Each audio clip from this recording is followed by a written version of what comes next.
fait quoi là? On s'amuse? Bonjour, ceci est une vidéo à titre humoristique.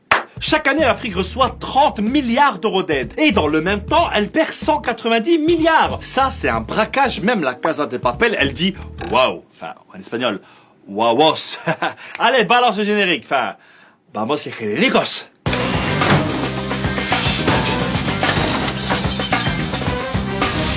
L'homme africain n'est pas assez entré dans l'histoire. L'Afrique n'est pas pauvre, on l'appauvrit. Justice accuse Vincent Bolloré d'avoir aidé des chefs d'État africains à se maintenir au pouvoir. Pour comprendre la situation en Afrique, il faut remonter à un temps que les moins de 20 ans ne peuvent pas connaître.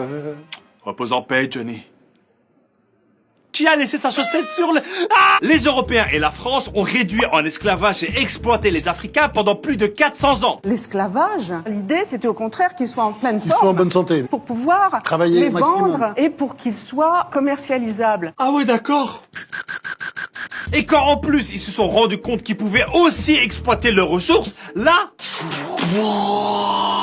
Quand tu viens d'un pays où tes seules ressources naturelles c'est le fromage, la moutarde, le RERC, et qu'en face t'as les diamants du Congo, t'as vite compris que ça va être tellement sombre que même Damso dira « Il fait trop noir, allumez la lumière. Dums. » En 1884, la France et les grandes puissances européennes se sont réunies à Berlin. Là, il y avait une grande carte de l'Afrique, comme celle que tu avais dans ton cours de géo, pour que les mecs se partagent tout le continent. Mais voyons, Léopold, vous avez mangé tout le Congo, gourmand. Est-ce que l'un de ces messieurs ici voudrait jouir de la Côte d'Ivoire ou du Niger? Je sais pas si t'imagines, mais ils ont découpé un continent de 30 millions de kilomètres carrés en 50 colonies. Et quand je te parle de colonies, je te parle pas de tes colonies avec tes potes à La Rochelle pour les vacances, mais bien de colonies où ça fouette et ça coupe des mains. Et c'est pour ça qu'il y a plein de pays d'Afrique, t'as l'impression qu'il y a un mec qui a pris une équerre et qu'il a dessiné les frontières lui-même.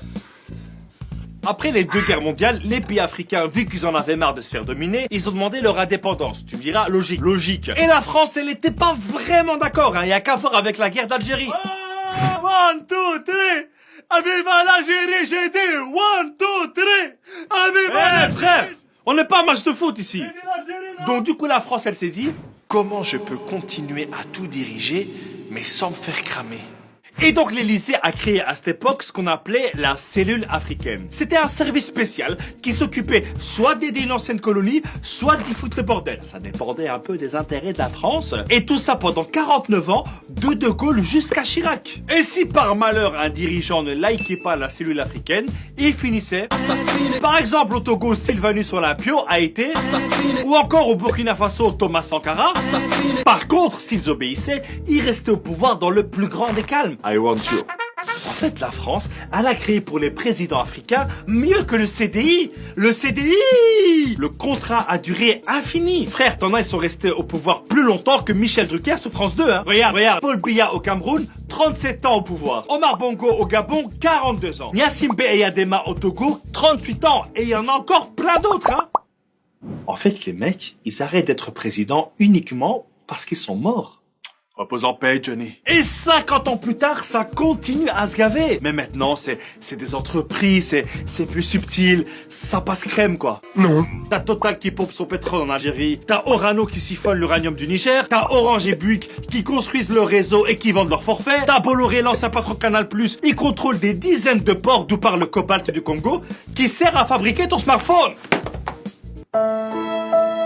En fait, l'Afrique, c'est Black Friday, mais tous les jours. Une grande partie de l'argent qui est dans notre porte-monnaie vient précisément de l'exploitation, depuis des siècles, de l'Afrique. Si l'Afrique pouvait exploiter ses propres ressources naturelles et économiques, virer le franc CFA, et être vraiment indépendante, ce serait le Wakanda, frère. Et moi, j'ai une question. À ton avis, au final, que serait la France sans l'Afrique? Mais Abdel, je t'ai déjà dit.